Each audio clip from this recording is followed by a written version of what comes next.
ओम शांति। आज के शिव बाबा के महावाक्य। बाबा ने कहा, मीठे बच्चे, बाप आए हैं तुम बच्चों को तैरना सिखलाने, जिससे तुम इस दुनिया से पार जाते हो। तुम्हारे लिए दुनिया ही बदल जाती है। प्रश्न है, जो बाप के मददगार बनते हैं उन्हें मदद के रिटर्न में क्या प्राप्त होता है? उत्तर है, जो बच्चे भी बाप के मददगार बनते हैं उन्हें बाप ऐसा बना देते हैं जो आधा कल्प कोई की मदद लेने व राय लेने की दरकार ही नहीं रहती। कितना बड़ा बाप है। कहते हैं, बच्चे तुम मेरे मददगार नहीं होते तो हम स्वर्ग की स्थापना कैसे करते। बाप अपने बच्चों को कितना महत्व देते हैं कि स्वयं भगवान इस बात को कहते हैं कि अगर तुम बच्चे नहीं होते तो स्वर्ग की स्थापना कैसे करते।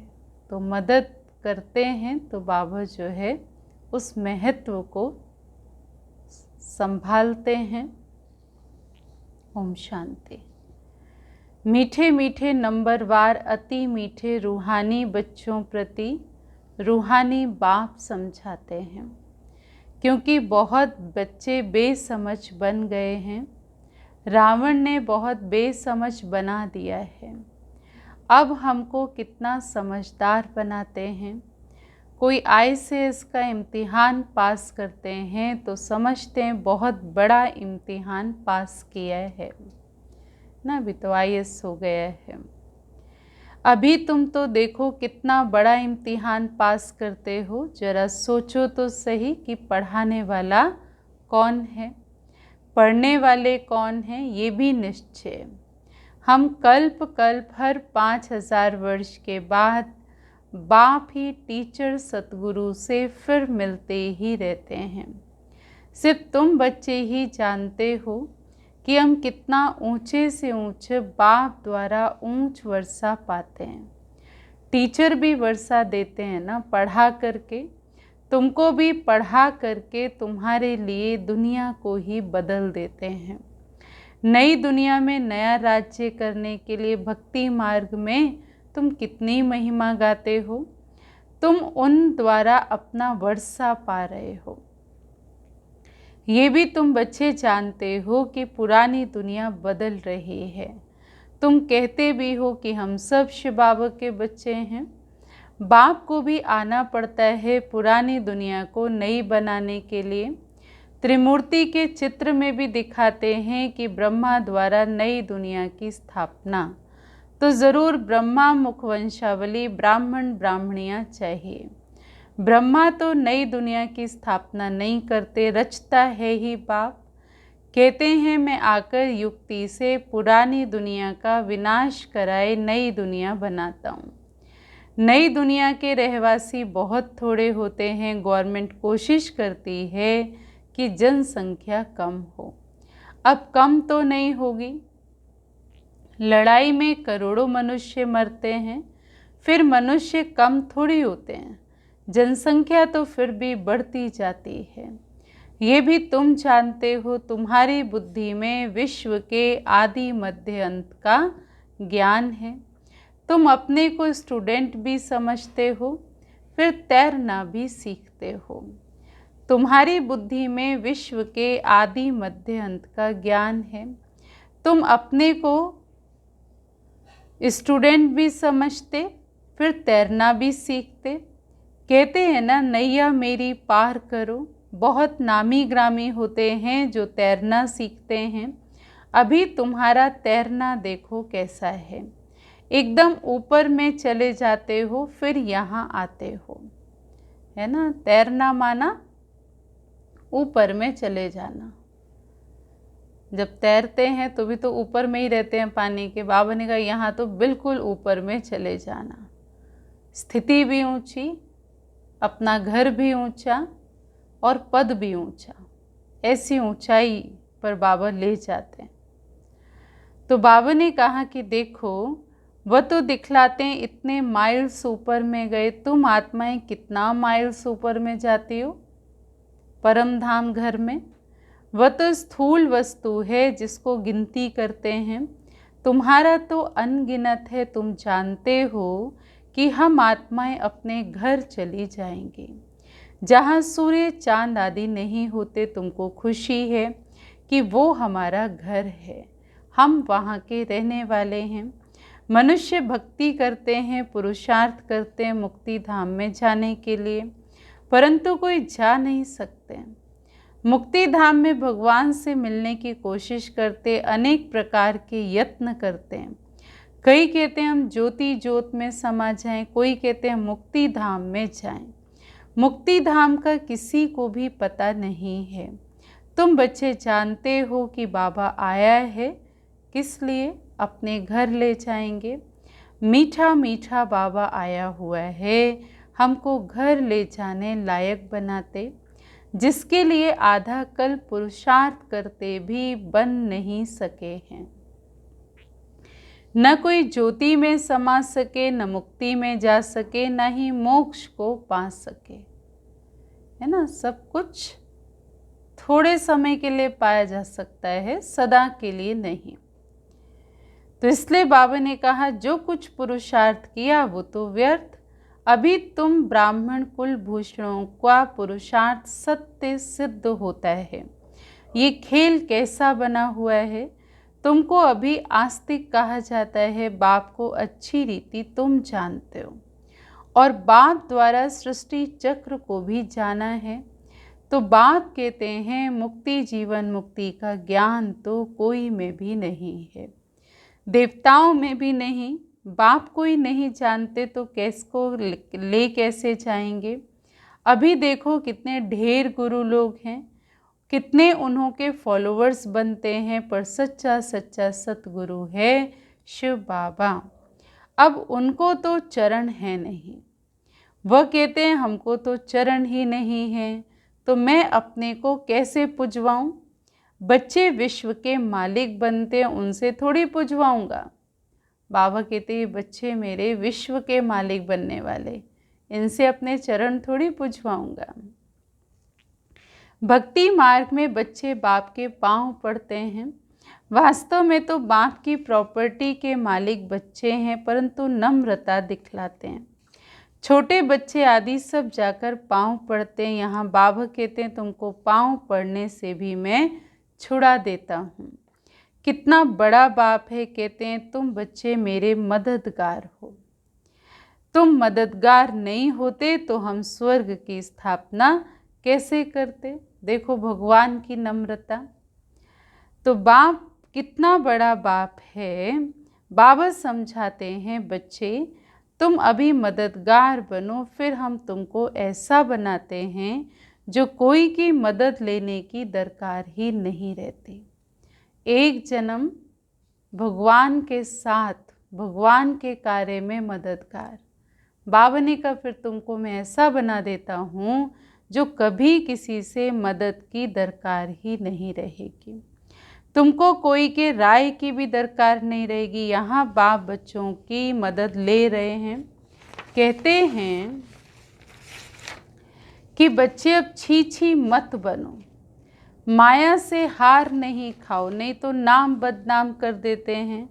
बॉक्सिंग होती है तो इसमें जब कोई जीतते हैं तो वाह वाह हो जाती है, हार खाने वाले का मुंह ही पीला हो जाता है। यहाँ भी हार खाते हैं। यहाँ हार खाने वाले को कहा जाता है काला मुंह किया। आए हैं गोरा बनने के लिए, फिर क्या कर देते हैं कि कमाई सारी चट हो जाती है। फिर नए सिरे शुरू करना पड़े, बाप के मददगार बन, फिर हार खाए और ही नाम बदनाम कर देते हैं। दो पार्टी है, एक है माया के मुरीद और एक है ईश्वर के मुरीद। तुम बाप को प्यार करते हो। गायन भी है विनाश काले विपरीत बुद्धि। उनका क्या हुआ? विनाश हो गया। विनाश काले विपरीत बुद्धि विनश्यन्ति। तुम्हारी है प्रीत बुद्धि, तो प्रीत बुद्धि का गायन है प्रीत बुद्धि विजयंती। तो तुमको नाम बदनाम थोड़ी करना है, तुम प्रीत बुद्धि बन, फिर माया से हार क्यों खाते हो?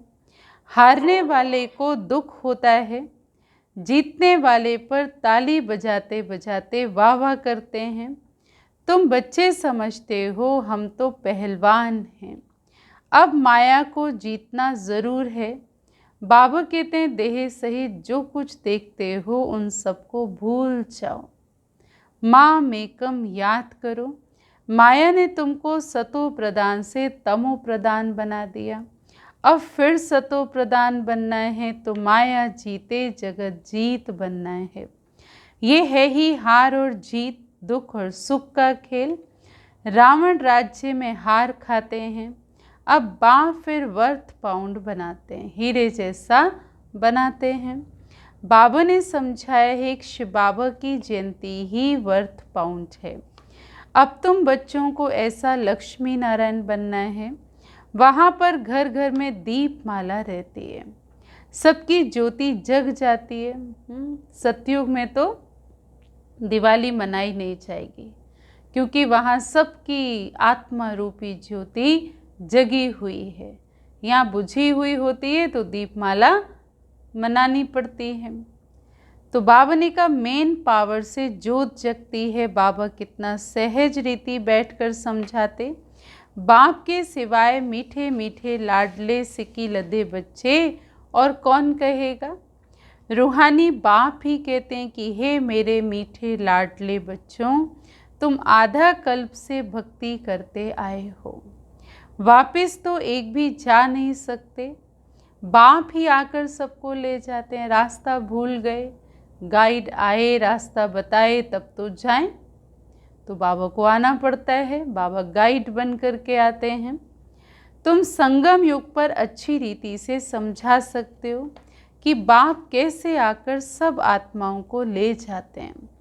दुनिया में इस बेहद के नाटक का तो किसी को भी पता नहीं है। ये बेहद का नाटक है, ये भी तुम समझते हो और कोई कह ना सके। अगर बोलें बेहद का ड्रामा है तो फिर ड्रामा का वर्णन कैसे करेंगे? यहाँ तुम 84 के चक्र को जानते हो। तुम बच्चों ने जाना है, तुमको ही याद करना है। भाई जिन्होंने जाना नहीं वो याद क्या करेंगे? तो तुमने जाना है तो याद करना है। तो बाबा कितना सहज बतलाते हैं। भक्ति मार्ग में तुम कितने धक्के खाते हो, तुम कितना दूर स्नान करने जाते हो। एक लेक है, कहते हैं उसमें डुबकी लगाने से परियां बन जाते हैं। अभी तुम ज्ञान सागर में डुबकी मार करके परी ज़्यादा बन जाते हो, ठीक है, लेकिन उसका भी समय है। वास्तव में पानी का तो कोई ऐसी लेक या सरोवर नहीं है कि आप वहाँ डुबकी लगाएंगे और परी बन जाएंगे। पर पूरे कल्प में एक समय संगम युग का ऐसा आता है जबकि हम ज्ञान के सागर में जब डुबकी लगाते हैं तो बाबा ने कहा परिज़ादा परिज़ादी बन जाते हैं। कोई अच्छा फैशन करते हैं तो कहते हैं ये तो जैसे परी हो गई, परी बन गई। अभी तुम भी रत्न बनते हो, बाकी मनुष्य को उड़ने के पंख आदि तो हो नहीं सकते। वो दिखा देते हैं, बाकी ऐसा थोड़ी कि मनुष्य को कोई पंख लगेंगे उड़ने के लिए। ऐसे उड़ ना सकें, उड़ने वाली है आत्मा। तो आत्मा को पंख लग जाते हैं। उमंग और उत्साह के भगवान आया तो उमंग उत्साह के पंख दे दिए। तो आत्मा जिसको रॉकेट भी कहते हैं, आत्मा कितनी छोटी है। जब सब आत्माएं जाएंगी तो हो सकता है तुम बच्चों को साक्षात्कार भी हो, बुद्धि से समझ सकते हो। यहाँ तुम वर्णन कर सकते हो सकता है जैसे विनाश देखा जाता है वैसे आत्माओं का झुंड भी देख सकते हैं कि कैसे जाते हैं। हनुमान गणेश आदि तो है नहीं, परंतु उनका भावना अनुसार साक्षात्कार हो जाता है।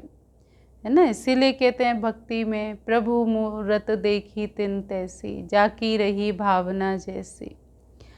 तो बाबा ने कहा कि देखो, बाबा तो बिंदी है, उनका वर्णन क्या करेंगे। कहते भी हैं छोटा सा स्टार है जिनको इन आँखों से देख नहीं सकते। शरीर कितना बड़ा है जिससे कर्म करना है, और आत्मा कितनी छोटी है, उसमें 84 का चक्र नोंधा हुआ है। एक भी मनुष्य नहीं होगा जिसको ये बुद्धि में हो कि हम 84 जन्म कैसे लेंगे। आत्मा में कैसे पाठ भरा हुआ है, वंडर है। आत्मा ही शरीर लेकर पाठ बजाती है। वह होता है हद का नाटक, ये है बेहद का। बेहद का बाप खुद आकर के अपना परिचय देते हैं। जो अच्छे सर्विसेबल बच्चे हैं वो विचार सागर मंथन करते हैं कि कैसे किसको समझाएं। कितना तुम एक एक से माथा मारते हो, फिर भी कहते हैं बाबा हम नहीं समझते। कोई नहीं पढ़ते हैं तो कहा जाता है ना, ये तो जैसे पत्थर बुद्धि हैं। तुम देखते हो यहाँ भी कोई 7 रोज़ में ही बहुत खुशी से आकर कहते हैं बाबा पास चले, माने इतनी नॉलेज को समझ जाते हैं जो आकर कहते हैं बाबा के पास चलें। कई तो कुछ भी नहीं समझते। मनुष्य तो सिर्फ कह देते हैं पत्थर बुद्धि, पारस बुद्धि, परंतु अर्थ नहीं जानते। आत्मा पवित्र बनती है तो पारसनाथ बन जाती है। पारसनाथ का मंदिर भी है, सारा सोने का मंदिर नहीं होता है, ऊपर में थोड़ा सोना लगा देते हैं। अभी आजकल तो ऐसे ही रहता है। तुम बच्चे जानते हो कि हमको बागवान मिला है, कांटे से फूल बनने की युक्तियां बतलाते हैं। गायन भी है ना, गार्डन ऑफ अल्लाह। तुम्हारे पास शुरू में एक मुसलमान ध्यान में जाता था, कहता था खुदा ने हमको फूल दिया। शायद ये साकार बाबा के समय की बात है, और कई बार मुरली में बाबा इस बच्चे को याद करते हैं, क्योंकि वो ध्यान में जाता था और देखता था तो कहता था कि खुदा ने हमको फूल दिया। घर खड़े खड़े गिर पड़ता था, खुदा का बगीचा देखता था। अब खुदा का बगीचा दिखाने वाला तो खुद ही खुदा होगा। बगीचा उसका है तो दिखाएगा भी वही। खुदा का बगीचा खुदा ही दिखाए, और कोई कैसे दिखलाएंगे। तुमको बैकुंठ का साक्षात्कार कराते हैं, खुदा ही ले जाते हैं, खुद तो वहाँ पर रहते नहीं। खुदा तो शांति धाम में रहते हैं। तुमको बैकुंठ का मालिक बनाते हैं। कितनी अच्छी अच्छी बातें तुम समझते हो। मालिक बनाकर तुमको भेज देते हैं, बाकी बाबा कहते हैं मैं जाता नहीं हूँ। खुशी होती है अंदर में, तुमको बहुत खुशी होनी चाहिए कि अभी हम चले जाते हैं सुख धाम में। वहाँ दुख की तो बात ही नहीं है। बाबा कहते हैं सुख धाम, शांति धाम को याद करो। घर को क्यों नहीं याद करेंगे। आत्मा घर जाने के लिए कितना माथा मारती है, बहुत माथा मारती है। जप तप आदि ये सब मेहनत करती है, परंतु जा कोई भी नहीं सकते। झाड़ से नंबरवार आत्माएं आती रहती हैं, फिर बीच में कैसे जा सकते हैं, जबकि बाप ही यहाँ पर है ना, बीज ही यहाँ पर है। तो तुम बच्चों को रोज़ समझाते रहते हैं शांति धाम और सुख धाम को याद करो। बाप को भूलने के कारण ही फिर दुखी होते हैं। माया का मोचरा लग जाता है, अब तो ज़रा भी मोचरा नहीं खाना है। मूल है दे अभिमान। तुम अभी तक जिस बाप को याद करते रहते थे कि हे पतित पावनाओ, उस बाप से ही तुम पढ़ रहे हो। तुम्हारा ओबीडियंट सर्वेंट टीचर भी है, ओबीडियंट सर्वेंट बाप भी है। देखिए कौन मिला है। बड़े आदमी हमेशा नीचे लिखते हैं ओबीडियंट सर्वेंट। बाबा कहते हैं मैं तुम बच्चों को देखो कैसे बैठ करके समझाता हूँ। सपूत बच्चों पर ही बाप का प्यार होता है। जो कपूत होते हैं अर्थात बाप का बनकर फिर ट्रेटर बन जाते हैं, विकार में चले जाते हैं, तो बाप कहेगा ऐसा बच्चा तो नहीं जन्मता था तो अच्छा था। कहते हैं ना, ऐसे कोई कुल को कलंक लगाए, कहते नहीं जन्मता था तो अच्छा था। एक के कारण कितना नाम बदनाम हो जाता, कितनों को तकलीफ होती। या तुम कितना ऊंचा काम कर रहे हो, विश्व का उद्धार कर रहे हो, और तुमको 3 पैर भी पृथ्वी के नहीं मिलते हैं, माना सेवा के लिए थोड़ा थोड़ा भी स्थान नहीं मिलता है। तुम बच्चे किसी का घर बार तो छुड़ाते नहीं हो। तुम तो राजाओं को भी कहते हो कि तुम डबल पूज्य सिरताज थे, अब पुजारी बन पड़े हो। अब बाप फिर से पूज्य बनाते हैं, तो बनना चाहिए, थोड़ी सी देरी है। हम यहाँ किसके लाख लेकर के भी क्या करेंगे। गरीबों की को राजाई मिलनी है, बाप गरीब नवाज है ना। तुम अर्थ सहित समझते हो कि बाप को गरीब नवाज क्यों कहते हैं, है ना। ऐसा नहीं कि भगवान केवल गरीबों का ही है, गरीब नवाज क्यों कहा गया। 1 या 2 या धन की गरीबी की बात नहीं है। बाबा ने कहा देखो भारत भी कितना गरीब है। सबसे बड़ी गरीबी है चरित्र की गरीबी, जो इस संसार में बढ़ती जा रही है। और बाबा ने कहा भारत भी कितना गरीब है, उसमें भी तुम गरीब माताएं हो। जो साहूकार हैं वो इस ज्ञान को उठा ना सके ना। धन जिनके पास अधिक है, कलयुगी धन है, तो अधिक धन, फिर ज्ञान उठा नहीं सकते। गरीब अबलाएं कितनी आती हैं, उन पर अत्याचार होते हैं। बाबा कहते हैं माताओं को आगे बढ़ाना है, उनका उद्धार करना है। प्रभात फेरी में भी पहले पहले माताएं हों, है ना, इसलिए कहते हैं भारत माता। माताएं आगे होने से सेवा बहुत अच्छी होती। तो बाबा ने कहा प्रभात फेरी में भी पहले पहले माताएं हों, भाई हों बैकबोन।